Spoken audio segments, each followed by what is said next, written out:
everyone, this is David here for Slash Gear. We're here at CES 2012 here at Showstopper, and I have Tim Tordall. Tim is the Vice President of WIMM, and he's going to talk, we're just going to have a dialogue about the category of smartwatches and whatnot. So I'll lead off with a question, do you think 2012 is the year of wearable smartwatches? And where are we going with that? I think it's the year of wearable technology. I think smartwatches are one in a category that's much broader than that. But the idea that people will start carrying technology closer to their body and attached to their body, so it's omnipresent and glanceable, absolutely. We're seeing a whole lot of entries here point in smartwatches from the basis stuff is sort of, it's attached to the body, it's a health monitoring device. We've seen stuff from MetaWatch, we've seen stuff from Sony Ericsson and others. I think what we're doing that sort of sets us apart, and I'm really excited about it, is we're an open platform. And so we're Android-based, you can add apps to it, it's really easy to develop to. And we're taking it in this model which is licensing with big brands. So if you're interested in a smartphone companion, later this year you'll be able to buy a WIMM branded product from a mobile operator that has features to talk to your mobile phone, caller ID, SMS, previews, lost phone warnings, pushing alerts, things like that. If you're an athlete, you might end up buying one from a sports company that allows you to track your run, sync it up to the web, and get reminders when you need to work out or when you need to get moving.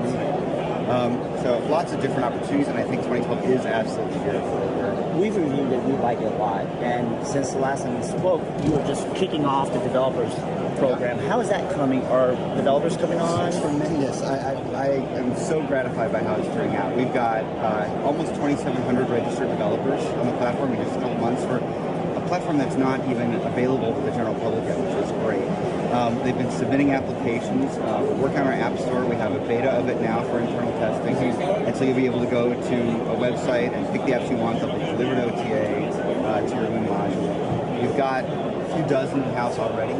And we're working very actively with developers to make sure this first product batch is as good as it can to really show off the platform. That points to an interesting thing. Creating an app for a device like ours, this 1-inch display, is a different exercise than creating a smartphone app. So what we call the micro applications, in fact, and that's to help both consumers and developers think about it in a different way, that it's not a full-fledged app that you might use on a PC or a lighter weight one that you use on a phone. You have to rethink it because you don't want to jam everything from your smartphone app into the wrist, right? People love the smartphone. We're not trying to replace that.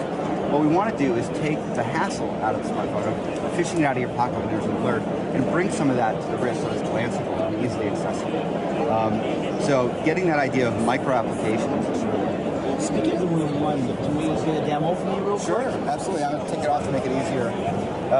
That's a nice band. I don't remember seeing one like that the last time we did it. Yeah, so we've built a bunch of prototype bands to help our licensees think about what's possible and different looks they might like.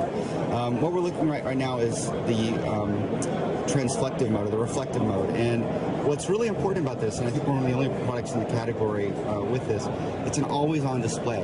It's always real. There's always data there. And it doesn't just have to be the time. In fact, you can see here I've got my hometown weather on it.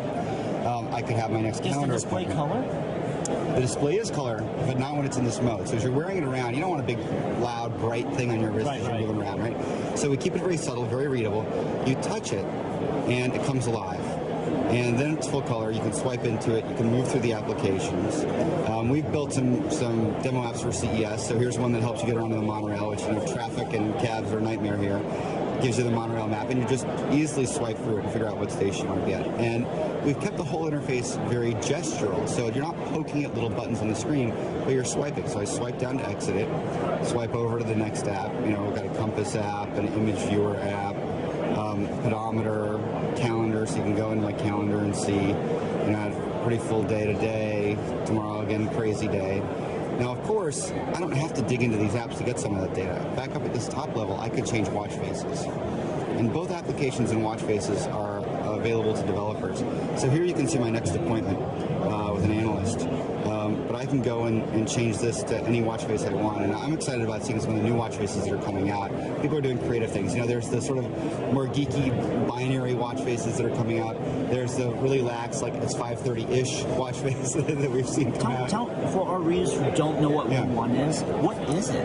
What is WIMM 1 and how is it going to keep me connected to my Android phone? Absolutely. So, and it's more than just Android, but so WIMM creates these modules, and they're to be embedded in lots of things. Maybe they're watches, maybe they're pendants, maybe they're other things. But the WIMM 1 is a developer kit to allow software developers to start to create applications for the platform. So we sell it on our website to registered developers, and instead of building their apps in an emulator on a PC or Mac, they can actually build them and load them onto this device and experience that. And we think that's really important because you can't do the gestural thing on the computer screen, right? You can't really walk around with it as easily and understand day to day what it's like to glance at it. And so the WIMM 1 allows them to do that. We may start opening up the WIMM 1 to consumers a little bit, but we really want to reserve most of our consumer push for our licensees. And for our readers who are geeky and want to know about spec, can you give us a rundown on what the specs are on the WIMM 1? So the WIMM module, which comes with the WIMM 1 as well as a strap and a charger and things. Not this particular strap. Not that particular strap. One of a kind, different strap we've got over here if you'd like to see it. It's got Wi-Fi. It's got Bluetooth. We've got a GPS chip inside that we're going to enable in a future software release. Accelerometers for motion sensing and tilt stuff. Magnetometer for the compass that you saw swipe by earlier. It's got this transflective screen that's bimodal, and we go into this super low power mode right now when we're showing this transflective display. It's driven by an ARM11 because it is Android based and we need a pretty hefty processor to do it. But in times like this, we don't need to run that full out. So we actually shut it down. We have a small microprocessor that's running the system in this state. And battery life? Battery life is about 30 to 35 hours when you're using it as a Wi-Fi connected device. And so it's really a charge once a day kind of thing. If you're using it paired to your mobile phone, it depends on the mobile phone because some are more chatty than others. And so if we're on an Android phone, we get you a full sort of work day or waking day out of it. Some other phones are more chatty over the protocol. We have actually Android and BlackBerry applications that allow you to pair it up and do more features, which we think is really important. And the iPhone stuff is there for caller ID. As soon as they start to open up... So it's not just for Android, it's also for iPhone as well. Absolutely. They can join the party.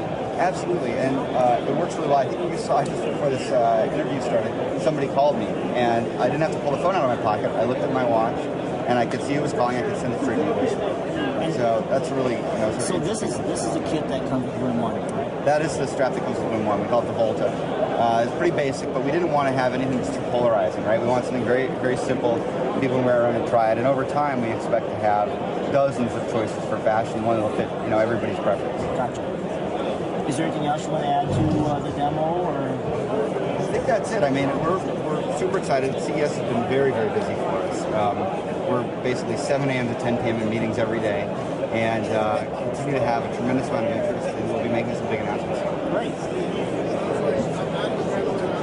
So that's it for this quick look and visit with Tim Tudor over at WIMM. And make sure to check out our review on slashgear.com. And thanks for watching. Thanks, Vince. Bye.